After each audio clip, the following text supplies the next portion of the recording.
Hola, un saludo a todos mis estudiantes de la asignatura de Derecho Comercial. En el día de hoy continuamos con nuestro estudio de cada uno de los tipos societarios, correspondiendo en la sesión de hoy al estudio de la sociedad mercantil de hecho. El artículo la sociedad mercantil de hecho la encontramos reglamentada en el Código de Comercio a partir del artículo 498. Y nos señala el artículo 498 la formación de las sociedades de hecho y la prueba de su existencia.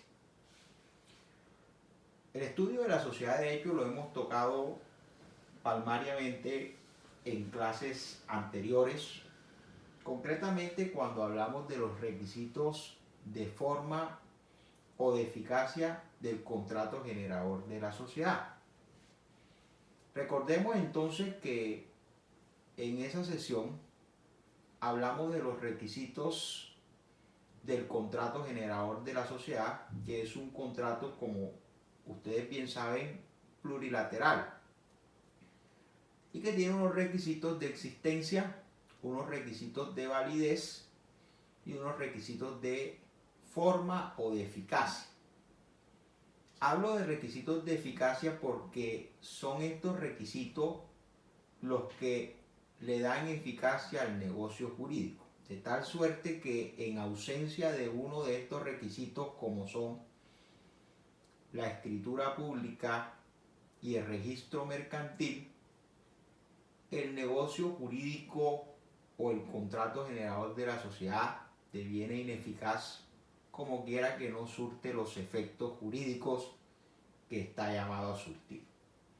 En el caso concreto de la ausencia de la solemnidad que establece la ley respecto a los contratos generadores de sociedades, ¿cuál es? Que se deban constituir a través de escritura pública.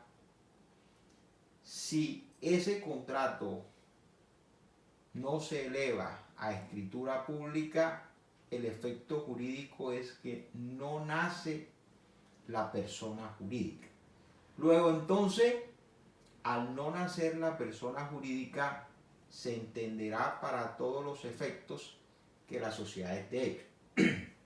Mire lo que dice entonces en ese sentido el artículo 498. La sociedad comercial será de hecho cuando no se constituya por escritura pública. Entonces, ¿qué se requiere para que una sociedad sea de hecho?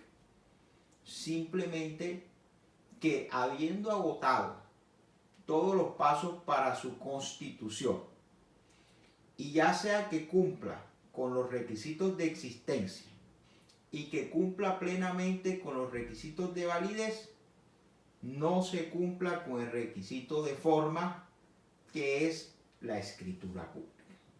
Entonces, cuando el contrato de sociedad no se eleva a escritura pública, la sociedad será de hecho. Repito, es un asunto eminentemente de forma y no de fondo. Porque en cuanto a los requisitos de fondo, que son los requisitos de existencia y de validez, la sociedad de hecho cumple con cada uno de ellos. Aquí estamos entonces frente a la ausencia de un requisito de forma o de eficacia, concretamente al requisito de la escritura pública, porque como ya hemos estudiado, por otra parte, el registro mercantil lo que surte son unos efectos de publicidad o de oponibilidad del contrato generador de la sociedad. Entonces, la sociedad de hecho viene a ser, digamos, lo opuesto a la sociedad de derecho. Entendemos por sociedad de derecho las que han sido constituidas no solamente cumpliendo con los requisitos de existencia y validez, sino también con los requisitos de forma. Entiéndase por sociedades de derecho la sociedad colectiva, la sociedad anónima, la de responsabilidad limitada, la sociedad por acciones simplificadas y las sociedades en comanditas. Son las sociedades de derecho. Entonces tenemos por otra parte las sociedades de hecho, que es, digamos, todo lo contrario a las sociedades de derecho por la ausencia de un requisito de forma. Sin embargo, es una sociedad o una figura que está reglamentada en nuestra legislación. ¿Cómo se comprueba su existencia? Su existencia podrá demostrarse, señala el artículo 498, por cualquiera de los medios probatorios reconocidos en la ley. Como quiera que la sociedad, de hecho, no se eleva a escritura pública, y como ya hemos explicado, el efecto jurídico de elevar la sociedad a escritura pública es que nazca la persona jurídica, que es el fin último de los socios al constituir la sociedad. Entonces, si no se eleva a escritura pública, la sociedad de hecho carece de personalidad jurídica. Por consiguiente, ello implica que frente a las obligaciones sociales, los socios de hecho responderán directamente con su patrimonio de manera, y su responsabilidad será ilimitada y solidaria. Eso debe quedar muy claro. ¿Por qué responden directamente? Por la carencia de personalidad jurídica. Al no haber personalidad jurídica, responden ellos directamente con su patrimonio. Habíamos dicho anteriormente que la ausencia de este requisito de forma le resta eficacia al negocio jurídico, como quiera que lo que se busca con la constitución de una sociedad es constituir una persona jurídica distinta de los socios para que sea esta persona jurídica la que responda ante terceros por las operaciones sociales y sea quien se comprometa y se obliga ante terceros. Frente a la inexistencia de esta persona jurídica, corresponderá entonces a los socios de hecho responder directamente por las obligaciones sociales. Debemos distinguir de la sociedad de hecho la diferencia o establecer una diferencia entre sociedades de hecho y sociedades irregulares. El artículo 500 del Código de Comercio nos dice: las sociedades comerciales constituidas por escritura pública y que requiriendo permiso de funcionamiento actuaren sin él serán irregulares. Entonces ahí realmente encontramos la diferencia entre una y otra. La diferencia específica estriba en el hecho de que cuando hablamos de sociedades de hecho hablamos de la ausencia de un requisito de forma, concretamente a la ausencia de escritura pública, en tanto que cuando hablamos de sociedades irregulares hacemos referencia a la ausencia de un requisito de ley que es el permiso de funcionamiento. En el caso de las sociedades irregulares, entonces tenemos que estas sociedades no solamente cumplen con los requisitos de existencia, sino que también cumplen con los requisitos de validez y los requisitos de forma. Pero debiendo tener un permiso de funcionamiento, están actuando sin que se les haya pedido ese requisito de funcionamiento.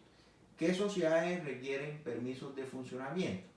Normalmente las sociedades anónimas, concretamente aquellas sociedades anónimas que se dedican a actividades financieras o bancarias, concretamente requieren un permiso o una autorización para funcionamiento. Si comienzan a funcionar sin que se les haya otorgado dicho permiso de funcionamiento, se entenderá que es una sociedad irregular.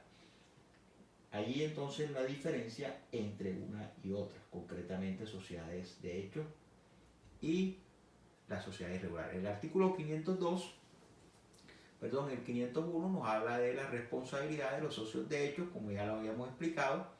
En la sociedad de hecho, todos y cada uno de los socios responderán solidaria y limitadamente por las operaciones celebradas. Las estipulaciones tendientes a limitar esta responsabilidad se tendrán por no escritas. Entonces, ya habíamos explicado que frente a la carencia de personalidad jurídica, corresponde a los socios de hecho responder directamente por las operaciones sociales de manera solidaria e ilimitada. Administración de la sociedad. ¿Cómo se administra la sociedad de hecho? La administración de la empresa social o de la sociedad de hecho se hará como acuerden válidamente los socios. En otras palabras, como se haya estipulado en los estatutos sociales. Recordemos entonces principios básicos o aspectos generales de las sociedades mercantiles. Sabemos que los contratos de suscripción, el contrato plurilateral, surte efectos individualmente respecto de cada socio. Cuando el socio se compromete con la sociedad al pago de unos aportes y demás términos y condiciones, su obligación es para con la sociedad y no para con los demás socios. De tal suerte que cada socio suscribe un contrato individual con la sociedad. En principio, ese contrato surte efectos interpartes. En ese orden de idea, el contrato, como bien lo señala el Código Civil, viene a ser ley para las partes. Entonces, en virtud del contrato plurilateral, los contratos celebrados entre los socios surten efectos entre ellos. Pero al carecer de personalidad jurídica, por no haberse corrido la respectiva escritura pública y en consecuencia no haberse registrado esa escritura pública en el registro mercantil, esos contratos no se pueden valer ante terceros, por consecuencia son inoponibles ante terceros y solamente surten efectos interpartes.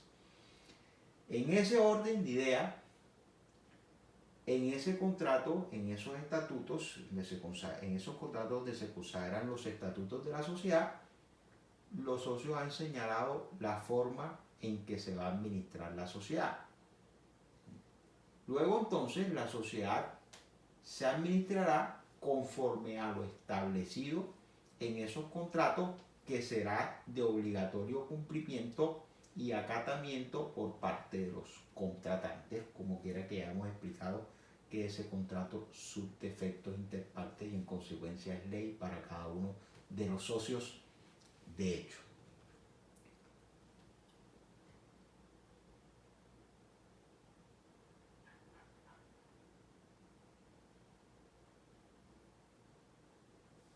En cuanto a la liquidación de la sociedad de hecho, encontramos que en cualquier momento cualquiera de los socios podrá pedir la liquidación de la sociedad de hecho y que se le pague su participación. Los demás socios estarán obligados a proceder a dicha liquidación. No señala la norma ninguna causal para que los socios de hecho se opongan a la solicitud de liquidación que haga el socio de hecho. Como quiera que es una sociedad que no tiene personalidad jurídica, una vez uno de los socios pretenda su liquidación, deberá procederse de manera inmediata a liquidar la sociedad. Bueno, creo que de esta manera hemos abordado de manera general el estudio de la sociedad de hecho, dejando claro que la sociedad de hecho es lo opuesto a las sociedades de derecho. Si usted tiene alguna pregunta o alguna inquietud, por favor déjela en el link para que así podamos darle respuesta, o en posteriores sesiones socializaremos entonces todas sus inquietudes y trataremos de darle respuesta a cada una de ellas. Muchas gracias a todos por su atención y nos vemos en una próxima sesión.